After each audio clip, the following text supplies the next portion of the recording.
What is up, you guys? Today I want to give you 5 ways to screen your short-term rental guests.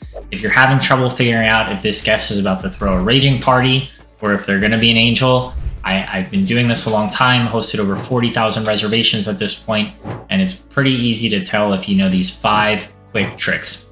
So the first couple are really simple. If the guest has a profile picture, that is always a good sign. People who take the time to build out their profile, add a picture, it really helps. Now, not every guest is gonna have the picture. Sometimes new guests to Airbnb don't add a picture, and you're gonna eliminate a lot of bookings if you don't take guests that don't have any pictures, but it's a quick way to tell, and it helps alongside some of the other things that I'll mention here today. The second thing, and this is probably the best one to utilize, is how descriptive is their message. So if they write you and say, I can't wait to stay at your property, I'm coming for XYZ, if you have any questions for me, let me know, that's a good sign. If they book and say thanks, or like one word, something simple, if they are not descriptive as to why they're coming, it's usually a bad sign. Now, some people are just weird like that. They don't write anything, they just book the place. And really the guests who go out of their way to make it seem like they're thankful to be at your place, that's a good sign. Now, the next thing that's really helpful is your reviews, right? So guests get reviews too, just like you as a host, and most guests are gonna have great reviews. It's hard to get bad reviews as a guest, but if someone does have bad reviews, it's a clear-cut sign that they are not a great guest. Check all the reviews if there is a bad one, just to see if that was a one-off. You can't always just go by the star rating, but also be careful that their reviews are not just automated. So some hosts will automate the review process. If it sounds very vague and cookie cutter, the review that the host left, I don't count that as a good review for them if I'm not sure. So take a look into it.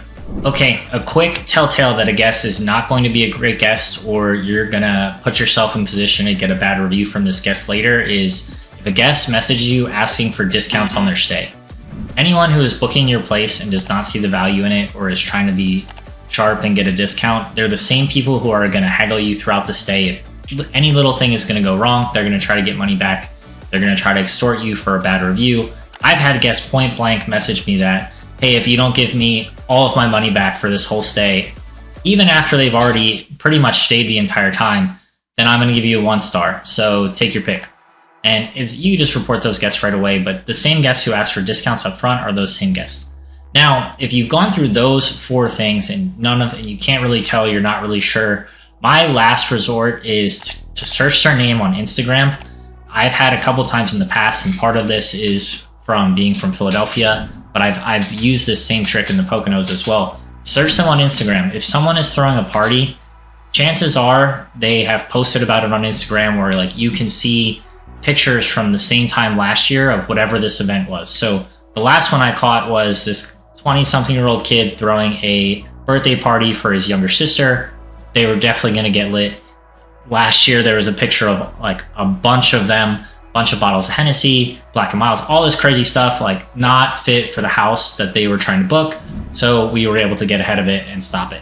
Now, if in your gut, after you've checked all these things, you're not sure how you feel, always better to err on the side of caution. It's much easier to just get a new reservation than it is to fix your house after. Luckily, in all of my time, I've only maybe had like 1 or 2 bigger issues, and was able to claim it, get the house fixed up right away, and be back renting in just a couple days. But if you want to avoid any type of damage to your house, just go through the screening. Better to be safe than sorry. Make sure you're comfortable, don't second guess yourself, and that's the easiest way to make sure all of your guests are great.